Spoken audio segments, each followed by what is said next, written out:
Assalamualaikum warahmatullahi wabarakatuh.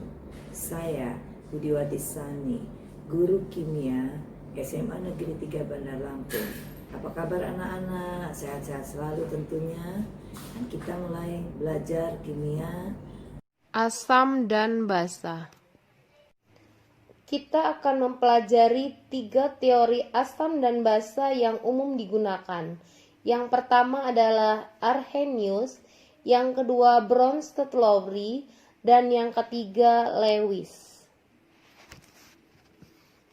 Teori asam basa yang pertama yaitu tentang teori asam basa Arrhenius.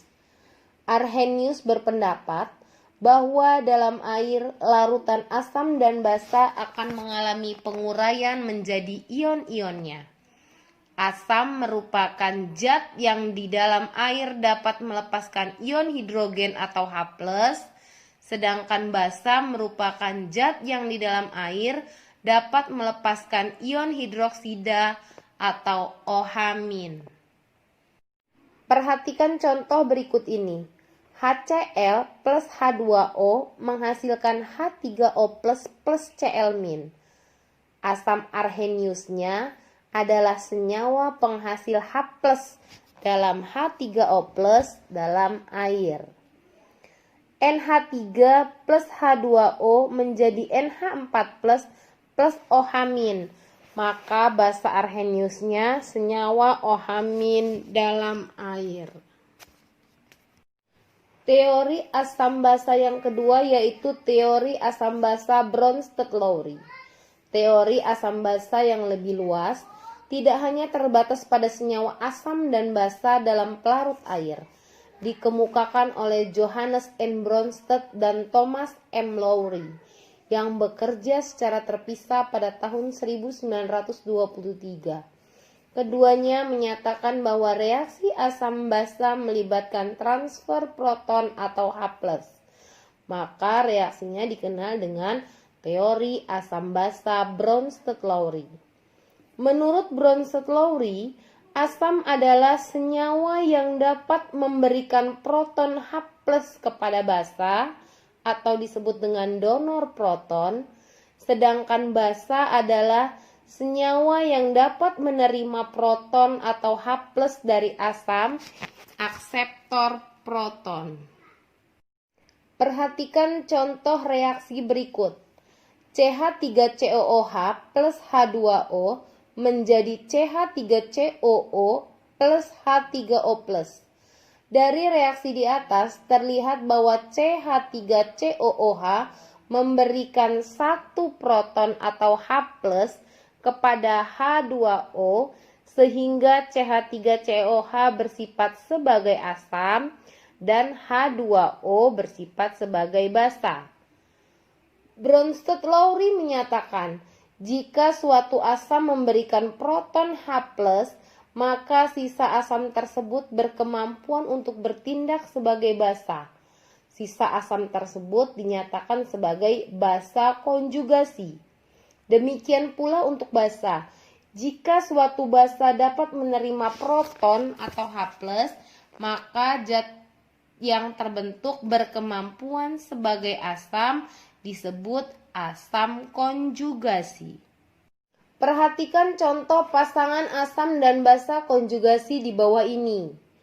HCO3- plus H2O menghasilkan H3O plus CO3 2-. HCO3- pasangannya pastilah yang ada CO3-nya juga, berarti pasangannya CO3 2-. Antara HCO3- dan CO3 2- yang ada H+-nya itu adalah HCO3-. Sedangkan di CO3 2- tidak ada H+-nya. Maka yang ada H+-nya itu yang bersifat asam dan CO3 2- bersifat basa. Berarti HCO3 2- asam, CO3 2- basa.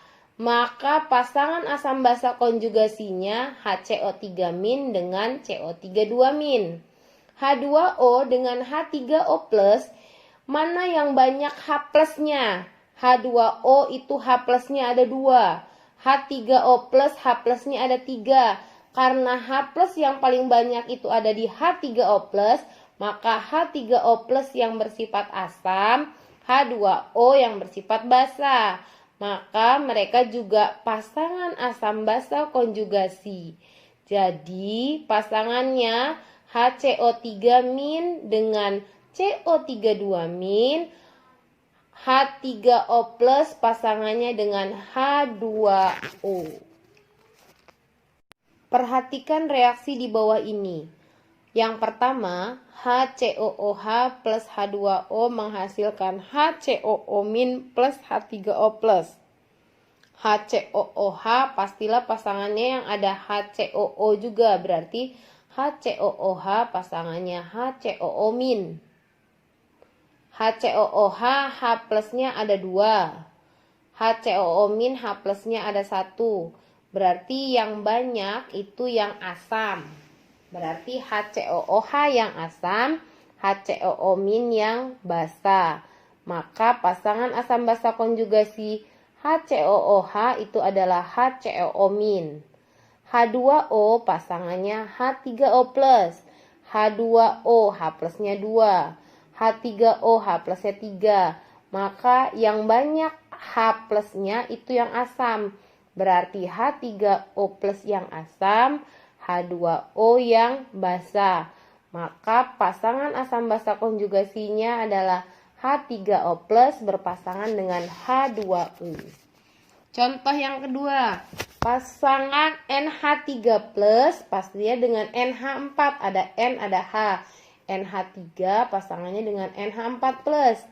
NH3 hanya ada 3, NH4 hanya ada 4. Maka yang banyak hanya itu yang asam. Berarti NH4 yang asam, NH3 yang basa. Pasangan asam basa konjugasinya NH3 berpasangan dengan NH4+.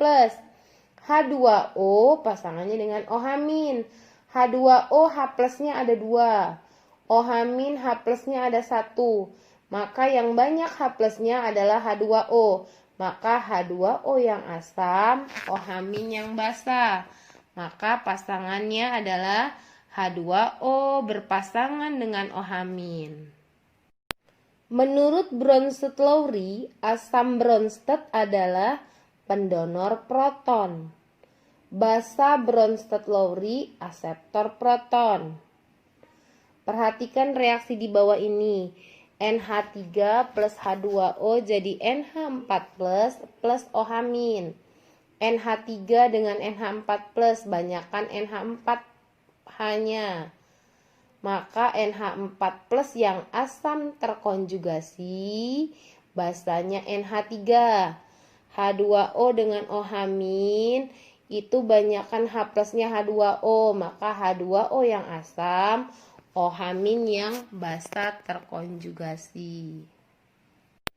Teori asam basa yang ketiga yaitu teori asam basa Lewis.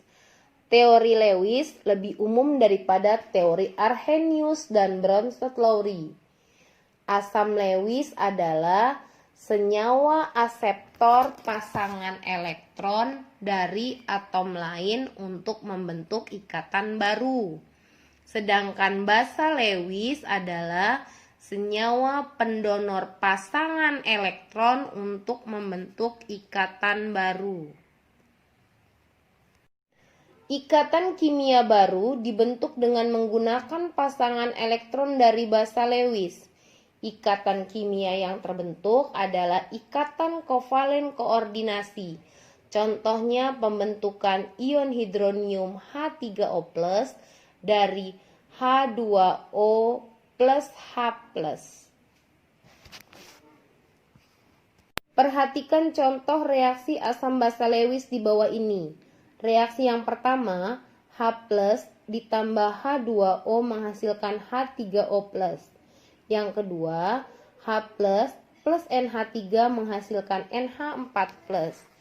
Maka asam Lewisnya adalah H+, dan basa Lewisnya adalah H2O dan NH3 yang menjadi pendonor atau pemberi pasangan elektron untuk membentuk ikatan baru, yaitu ikatan H3O+ dan NH4+. Berbagai contoh asam basa Lewis. Reaksi yang pertama, H+ plus OH- menjadi H2O, di mana H+-nya adalah asam, OH-nya adalah basa. Reaksi yang kedua, H+ plus H2O menjadi H3O+, H+-nya adalah asam, H2O-nya adalah basa. Reaksi yang ketiga, H+ plus NH3 menjadi NH4+, maka H+-nya adalah asam, basanya adalah NH3. Dan reaksi yang terakhir, H+ plus Cn- menjadi HCN, maka H+-nya adalah asam, Cn-nya adalah basa. Bagaimana anak-anak? Kita sudah belajar tadi, sudah mengerti bukan? Maka kita akhiri pada hari ini pelajaran kimia. Wassalamualaikum warahmatullahi wabarakatuh.